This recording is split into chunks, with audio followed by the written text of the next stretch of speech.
I'm Audrey Mitchell, 28 years old, and my world shattered at my own birthday party. Growing up, birthdays meant lavish celebrations and extravagant gifts from my surgeon father and lawyer mother. But last year, when I asked about my present after dinner, my father's eyes turned cold. "It's in the trash," he said, "where it belongs." The room froze. What I didn't know then was that this wasn't just about a missing gift, it was the beginning of my family showing their true colors. Before I tell you how my perfect family shattered that night, drop a comment letting me know where you're watching from, and subscribe if you've ever had family turn on you without warning. Growing up in Westchester County, New York, privilege wasn't something I recognized, it was just life. Our 5-bedroom colonial with a manicured lawn and heated pool was my normal. My father, Richard Mitchell, built his reputation as one of the top cardiovascular surgeons on the East Coast. My mother, Eleanor, dominated corporate law, specializing in mergers and acquisitions. Success wasn't hoped for in our household, it was expected. From my earliest memories, my parents' love came with conditions. Straight A's earned a shopping spree. Tennis trophies meant a new laptop. Perfect piano recitals were rewarded with European vacations. The message was clear: perform well, receive love. Falter, and feel the chill of disappointment. My birthdays were legendary in our social circle. For my 16th, my parents rented out the entire country club. When I turned 21, they flew 30 of my friends to our vacation home in the Bahamas. Each celebration more extravagant than the last, each gift more expensive: designer handbags, jewelry from Tiffany's, even a BMW convertible when I graduated college. I played my part perfectly. Valedictorian at my prestigious prep school. Early admission to Princeton.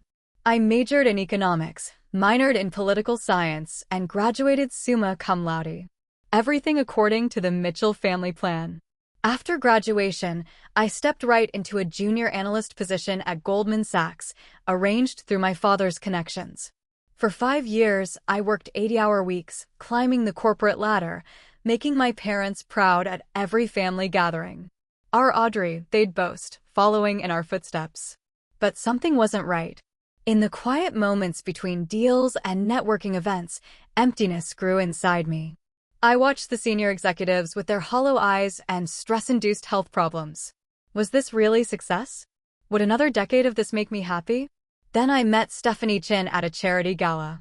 While I attended out of obligation, she spoke passionately about her work with a nonprofit providing educational opportunities to underprivileged communities. The light in her eyes when she talked about the children they helped, I'd never seen that kind of fulfillment in my parents' social circle.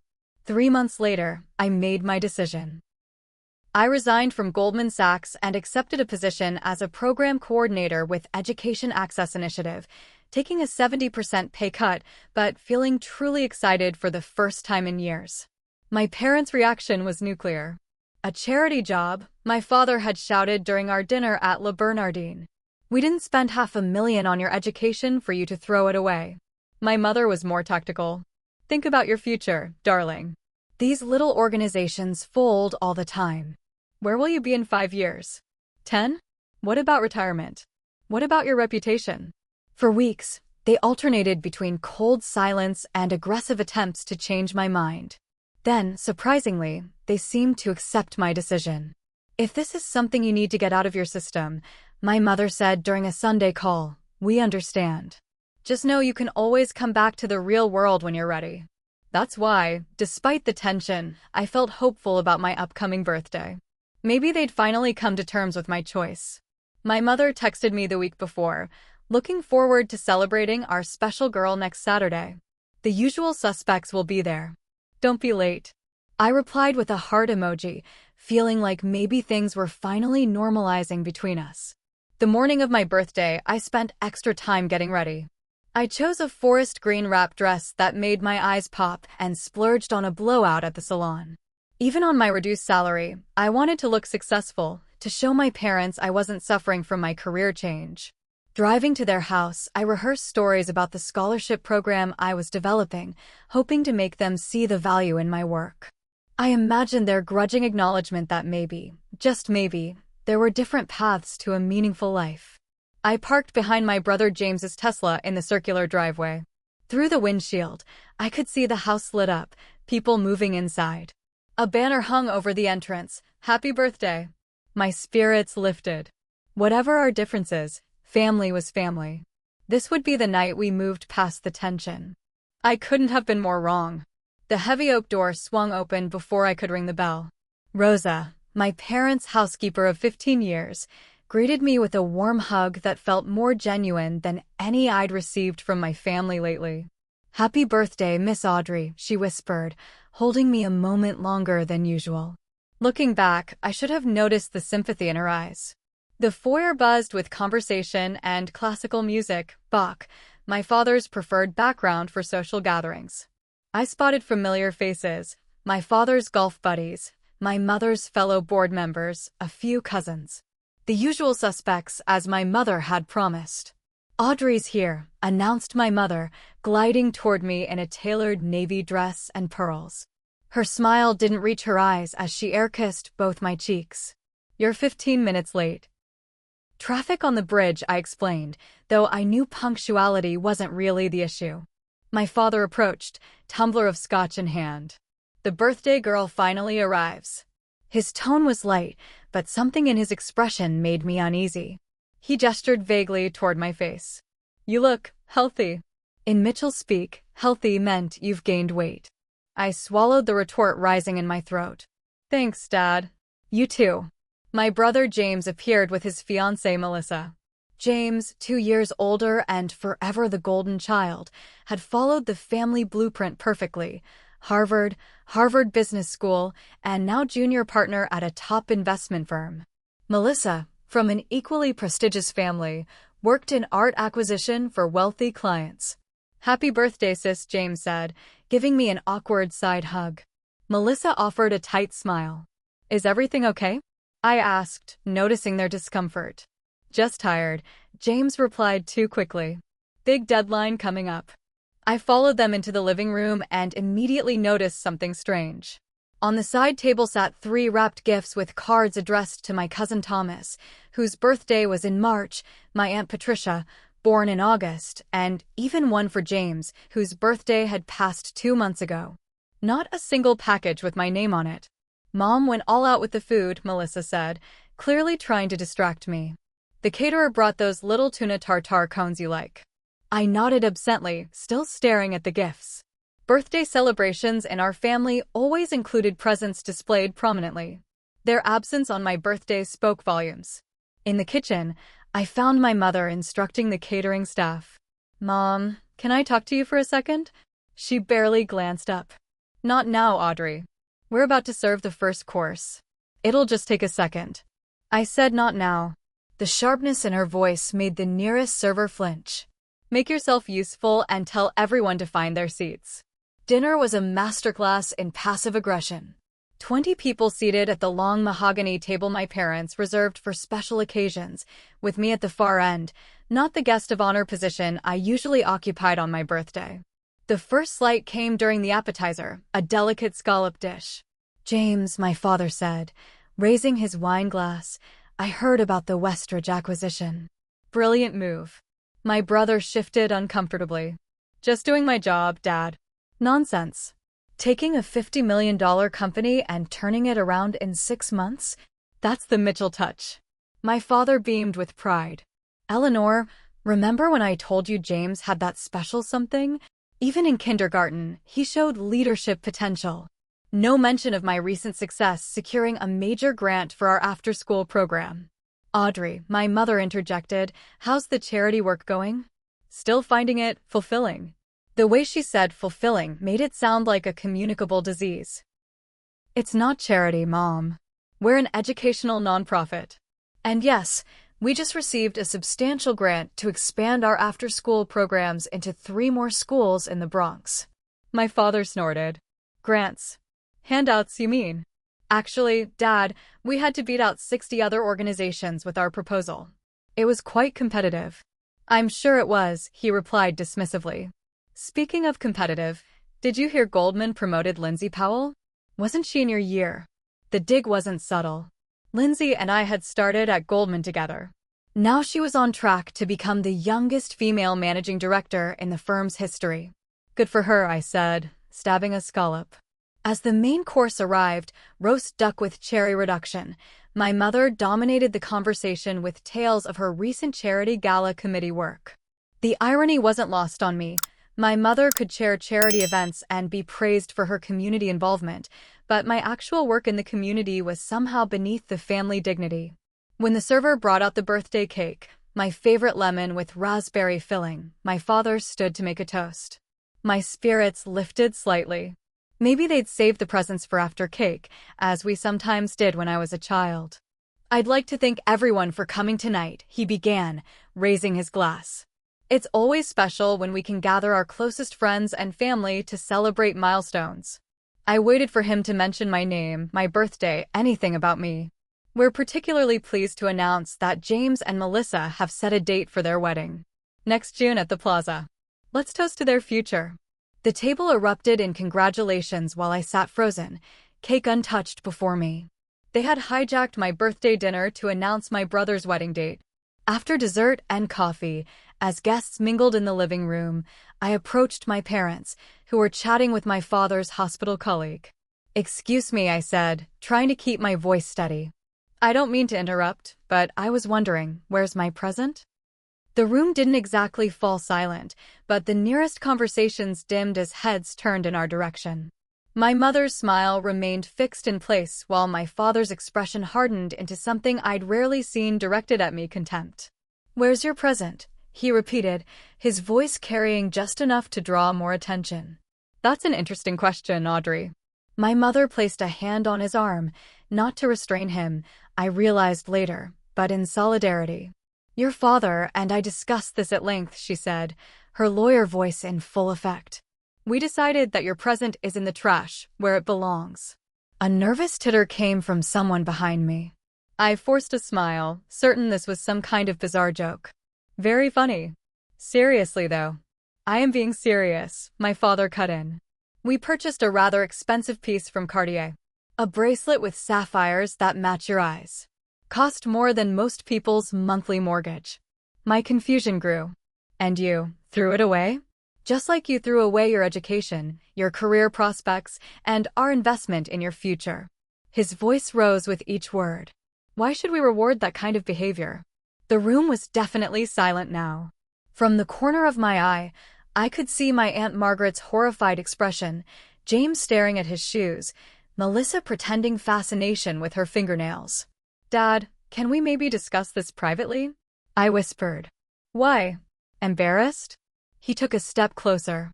"You should be. Do you have any idea how we felt when the Goldmans asked us about your little sabbatical?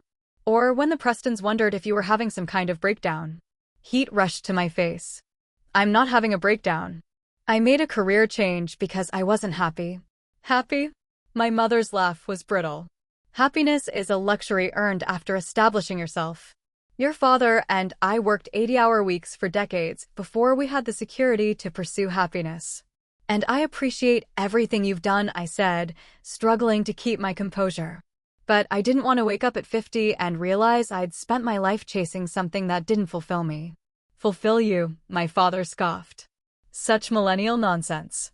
Life isn't about fulfillment, it's about achievement, security, legacy."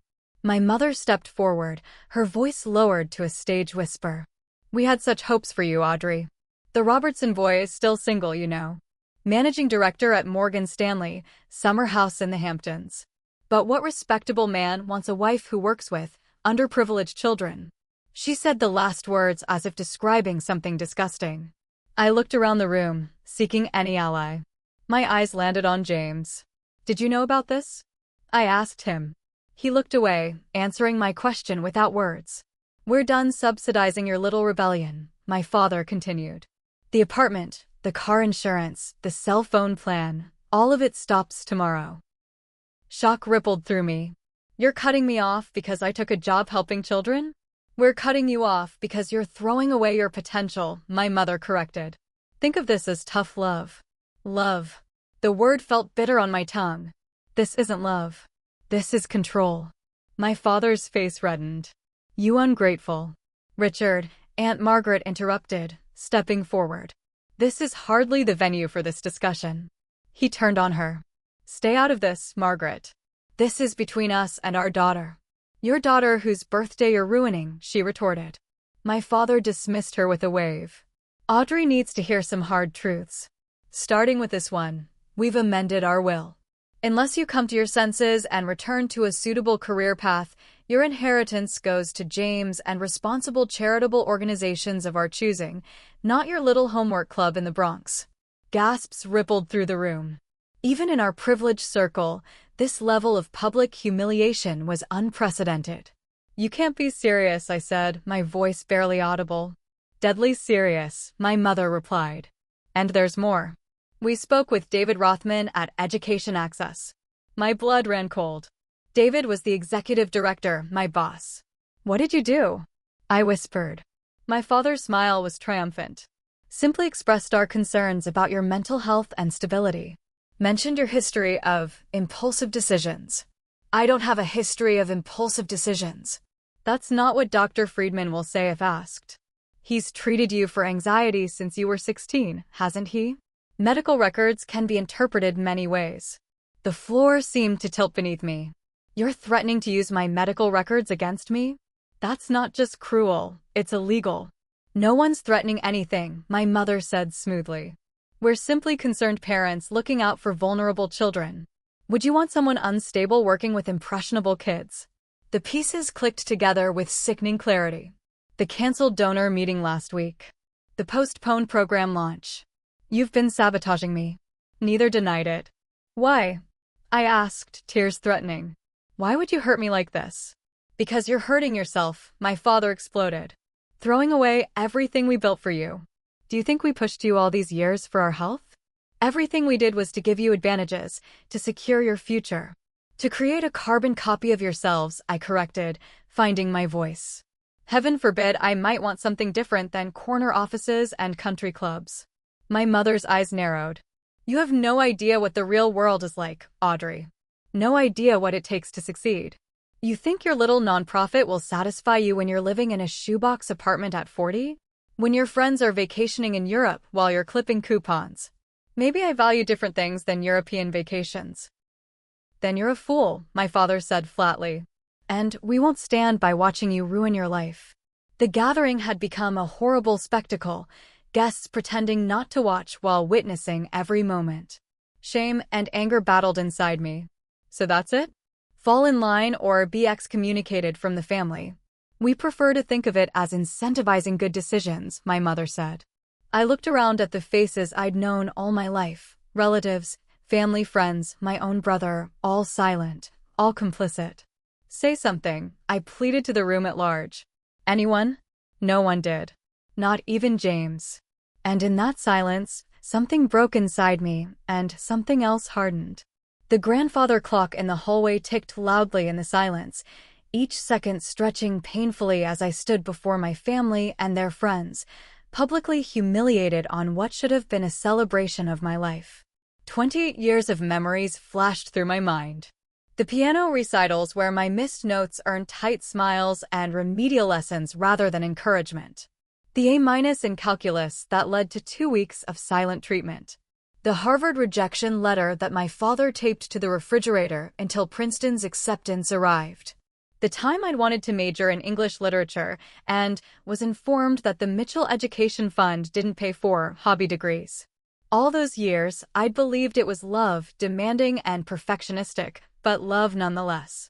Standing in our living room, surrounded by artificial flowers and artificial people, the truth hit me with crushing force. It had never been about love. It had been about ownership. You know, I said, my voice surprisingly steady, I've spent my entire life trying to make you proud. Do you have any idea how exhausting that is? My father scoffed. Exhausting to receive every advantage? To have doors open for you that others can't even approach. Advantages with conditions aren't gifts, Dad. They're transactions. I turned to my mother. And transactions aren't love. Don't be dramatic, Audrey, my mother said, signaling a server for more wine. This isn't about love. It's about responsibility. You're right about one thing, I replied. This isn't about love. Because parents who love their children don't sabotage their careers or threaten them with psychiatrists' records. Parents who love their children don't publicly humiliate them on their birthdays. My voice broke slightly, but I forced myself to continue. Last week, my boss called me into his office.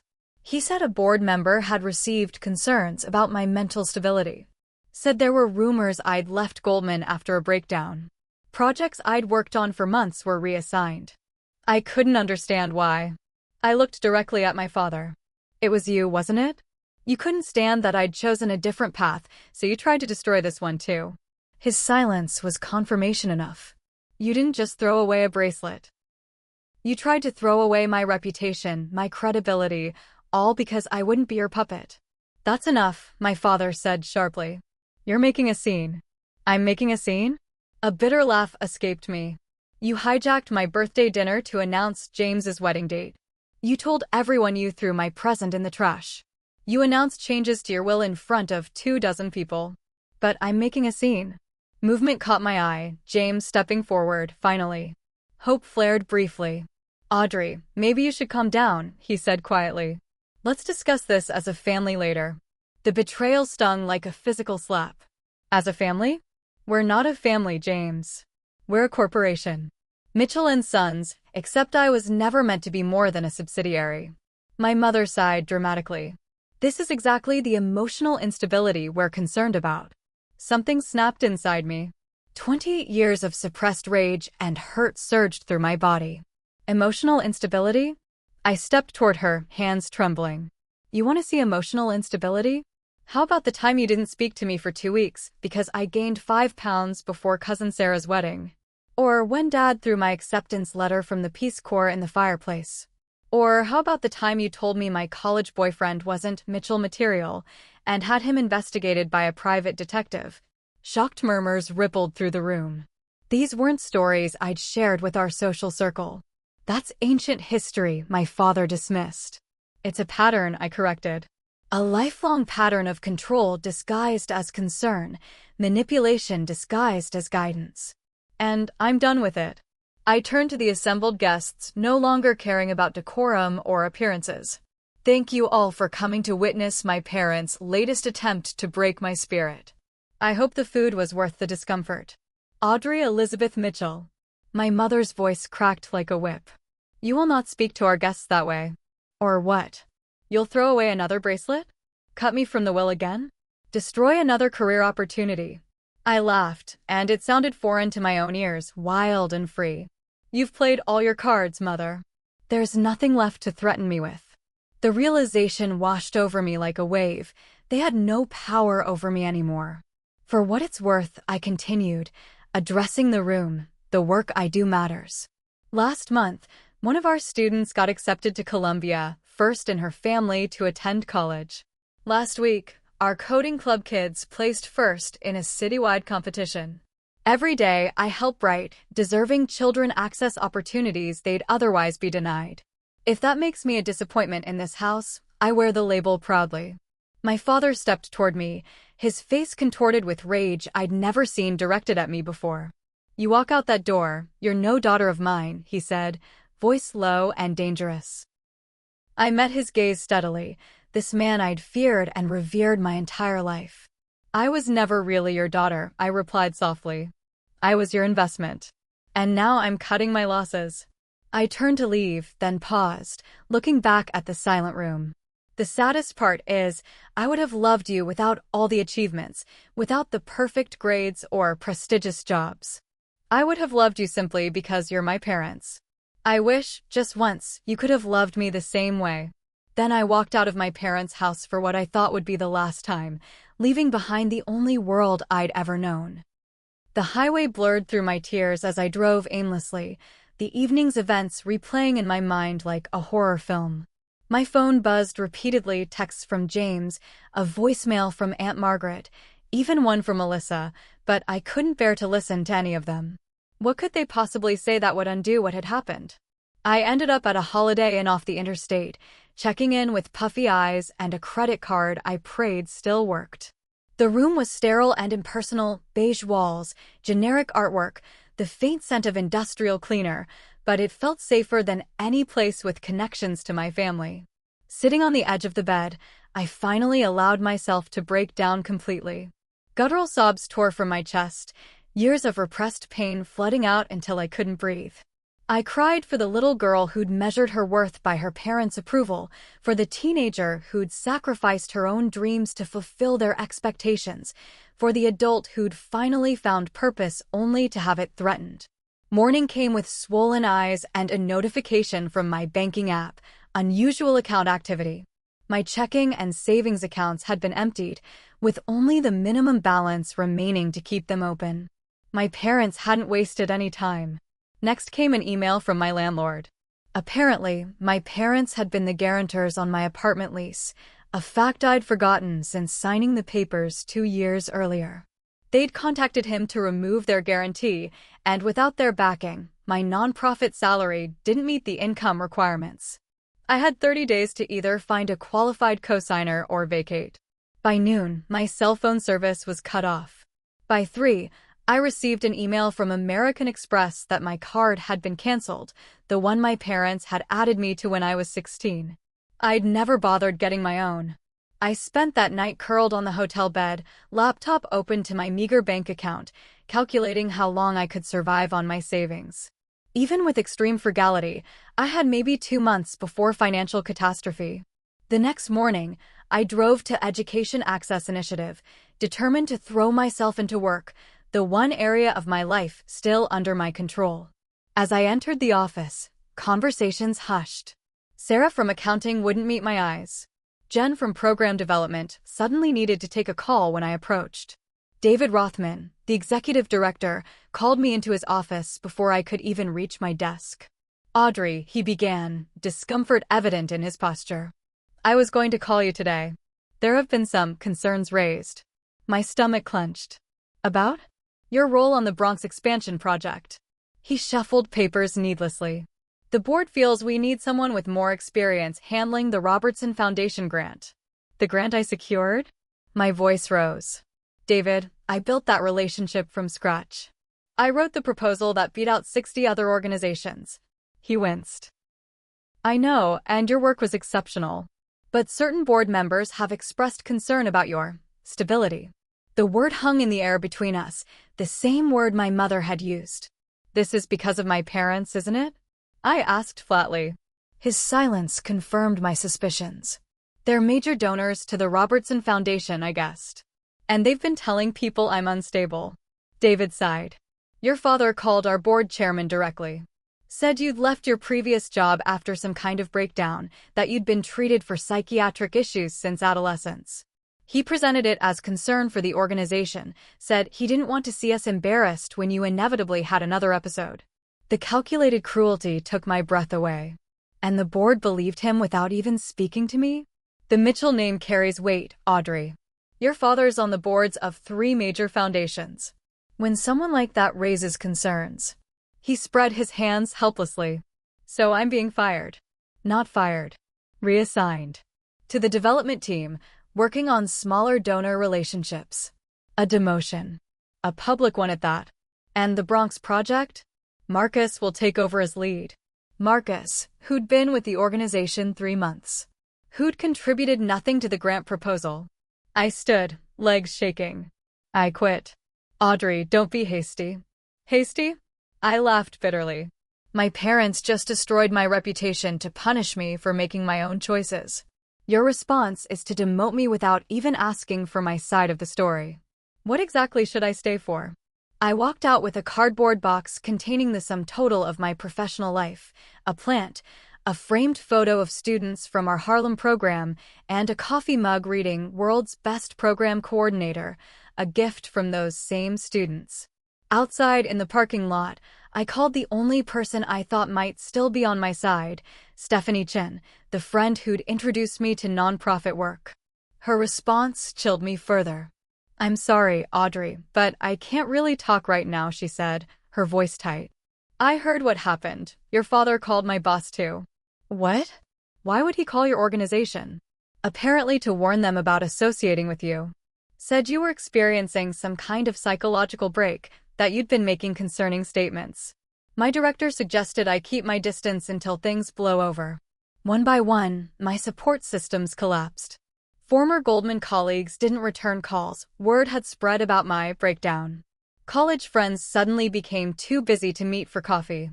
My parents' reach was longer than I'd ever imagined, their influence more pervasive.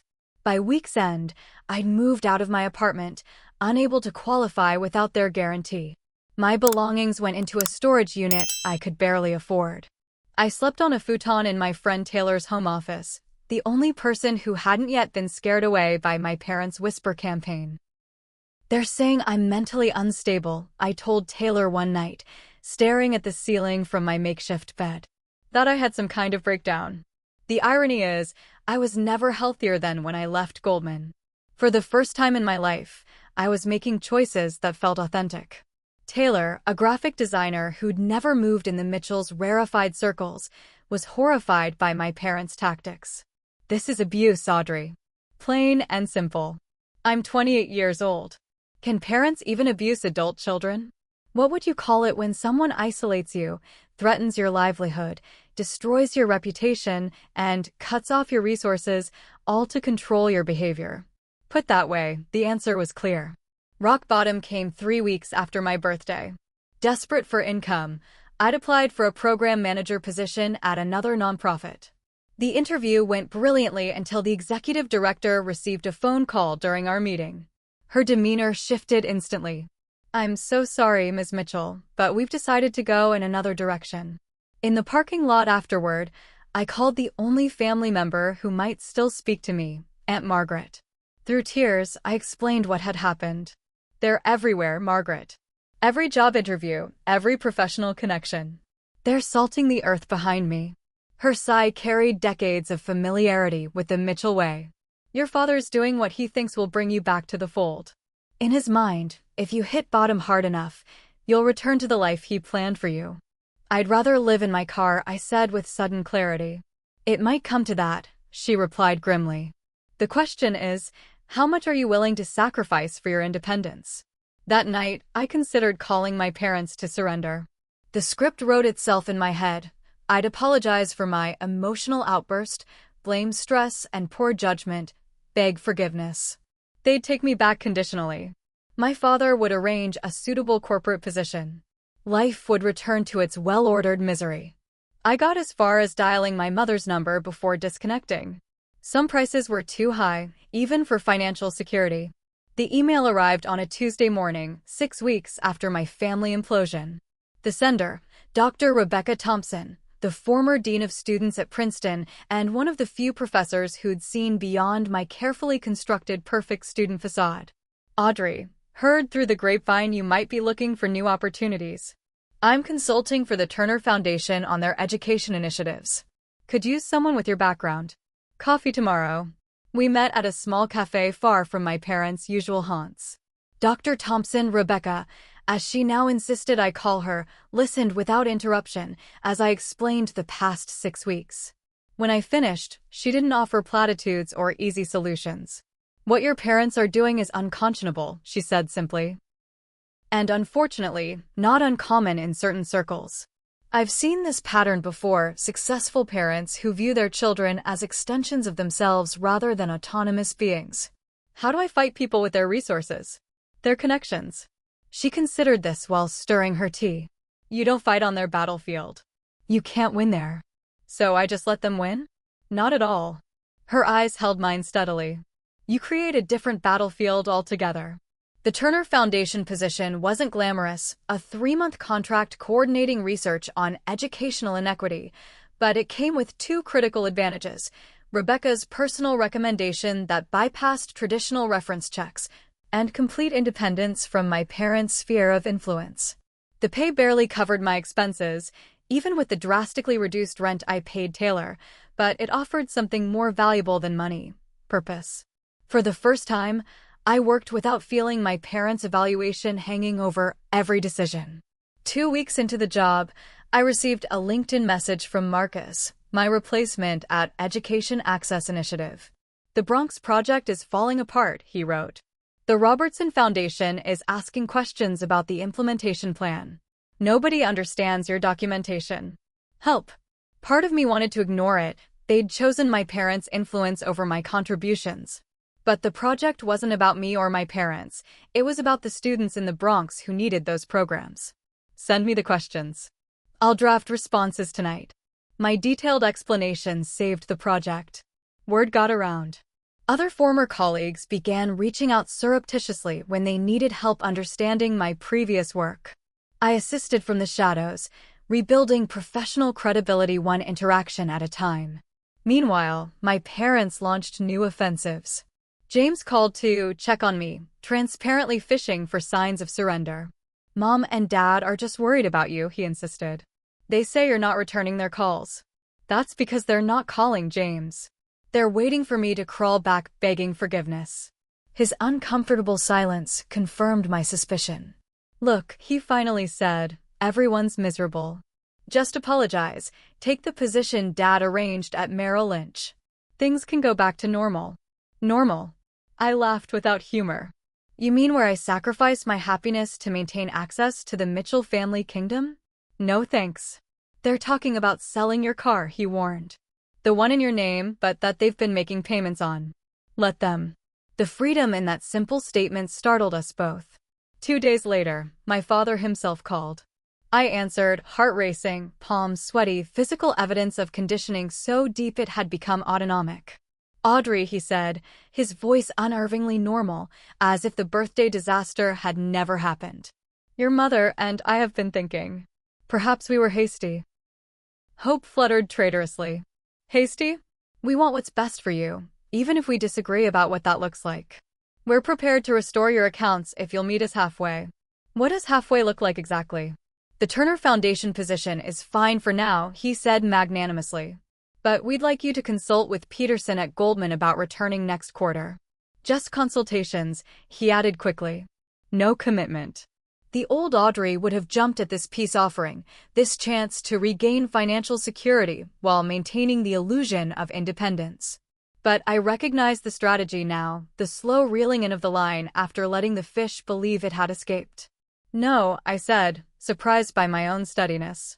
No? Confusion colored his voice. Audrey, be reasonable. We're extending an olive branch. You're extending a leash, Dad. My answer is no. When he realized I meant it, his tone changed instantly. You ungrateful child. After everything we've done for you. Thank you for clarifying that your love remains conditional, I interrupted. Goodbye, Dad. I blocked his number afterward, then my mother's, then James's. The relief was immediate and overwhelming, like putting down a heavy burden I'd carried so long I'd forgotten it wasn't part of me. Aunt Margaret called the next day. Your mother's beside herself. Says you've blocked their numbers. I have. Good for you, she said, surprising me. About time someone in this family grew a spine. She invited me to lunch at her Upper East Side apartment, where she shared her own history with my father, her younger brother, who'd always believed his success entitled him to control others. Your grandparents created this monster with their own conditional love, she explained. Richard learned early that achievement brought approval, that wealth bought power. He's replicating the pattern with you and James. James seems fine with it, I noted. Is he? She arched an eyebrow. Ask yourself why he's 30 and still seeking Daddy's approval for every life decision. That's not freedom, Audrey. Before I left, she pressed a check into my hand enough to cover 6 months' living expenses. I can't accept this, I protested. You can and you will, she said firmly. Consider it an investment in breaking the Mitchell family pattern. Someone has to be first. With financial breathing room, I expanded my work with the Turner Foundation, impressing the board enough to secure a permanent position developing their education equity initiative. The salary was half what I'd made at Goldman, but enough to rent a small studio apartment in Washington Heights and begin rebuilding my independence. I started therapy with Dr. Levine, a psychologist specializing in family trauma, who helped me understand the dysfunctional patterns I'd been raised in. What you're experiencing is actually grief, she explained during one session. You're mourning the loss of the family you thought you had, the parents you deserved but never got. Will it always hurt this much? I asked. The pain changes, she said gently. Right now, it's acute because the wounds are fresh. Eventually, it becomes something you carry rather than something that carries you. She was right. Day by day, week by week, I reclaimed pieces of myself. I joined a community garden. I volunteered teaching financial literacy to high school students. I made friends who knew nothing about the Mitchell name or fortune, people who liked me for myself, not my family connections. 6 months after my disastrous birthday, my mother appeared unannounced at my office. "We need to talk," she said without preamble. The sight of her, perfectly coiffed, designer-dressed, radiating disapproval at my modest surroundings, no longer triggered my people-pleasing instincts. "I have a meeting in 20 minutes, I replied calmly. "We can get coffee downstairs if you'd like." In the cafe, she got straight to the point. "This has gone on long enough, Audrey. Your father's blood pressure is through the roof. You've made your point." "What point would that be, Mom?" "That you need independence or whatever this rebellion is about." She waved dismissively at my business casual attire, so different from the designer wardrobe I'd once worn. "We're prepared to welcome you back, no questions asked." I studied her face, the familiar features arranged in the expression of someone conferring an enormous favor. "I'm not coming back," I said simply. "This isn't my home anymore, but it's my life. My choices. My consequences. Don't be ridiculous.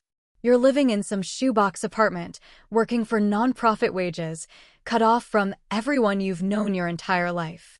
For what? To prove some point about independence. Not to prove anything. To live authentically." She scoffed. "Authenticity doesn't pay Manhattan rent. I manage." "Because Margaret's subsidizing you," she countered. "Richard found out about her little gift. You've just traded one family handout for another.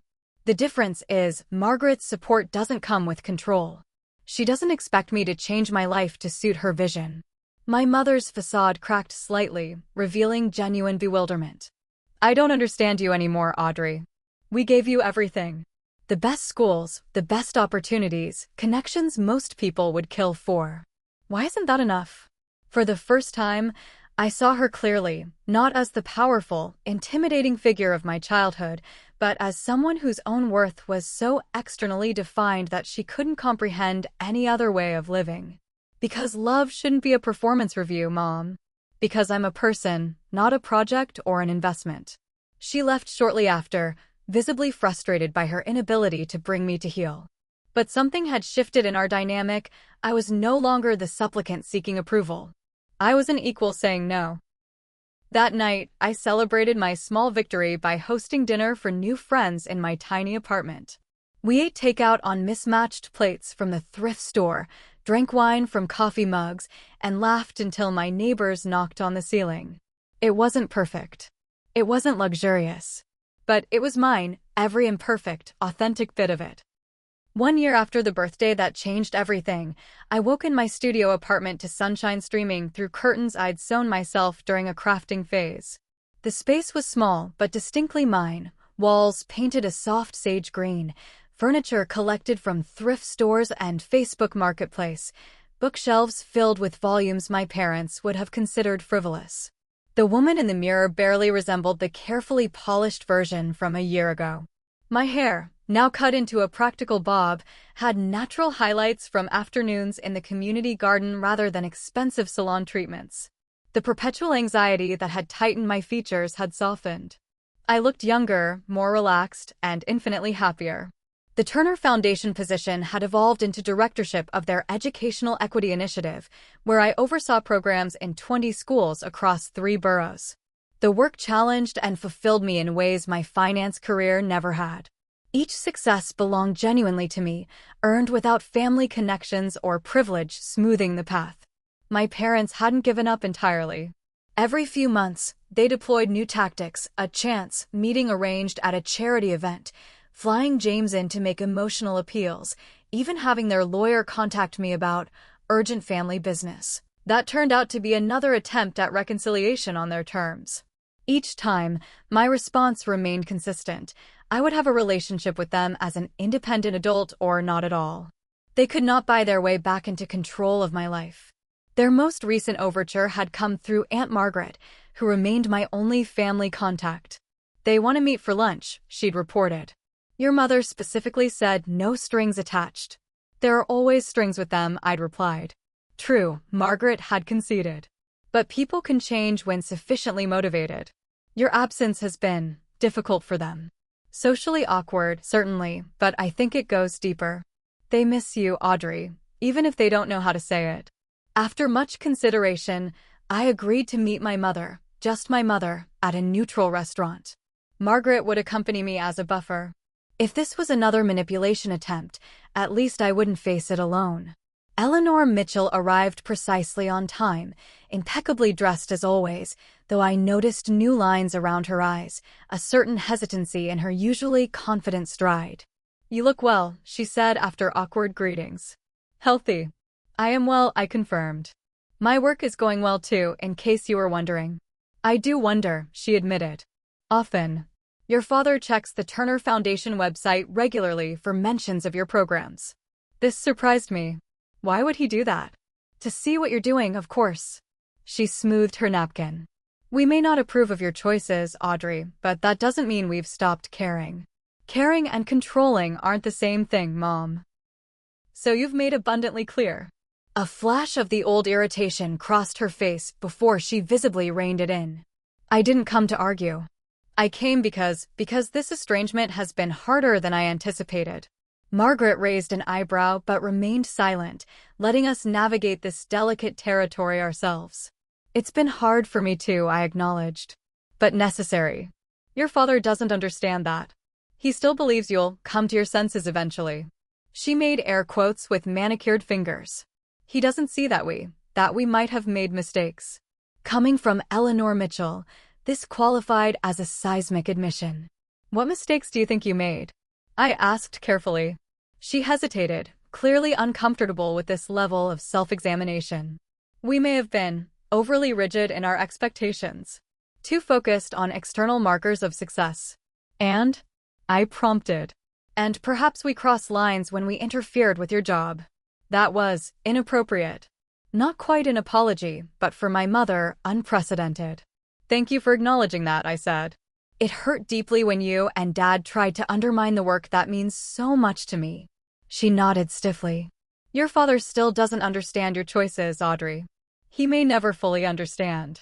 But he misses you. We both do. I miss parts of our relationship too, I admitted. Sunday dinners. Holiday traditions. But I can't go back to being the person you wanted me to be. That version of me was slowly dying inside. Such dramatics, she murmured, then caught herself. Sorry. Old habits. We talked for nearly 2 hours, circling issues of control, expectation, and love. My mother never fully admitted the extent of their manipulation, never completely acknowledged the emotional damage they'd inflicted. But she listened, perhaps truly listened to me for the first time in my adult life. When we parted, she hugged me awkwardly. Will you think about coming to the house for Christmas? No pressure about your career or lifestyle, she added quickly. Just family.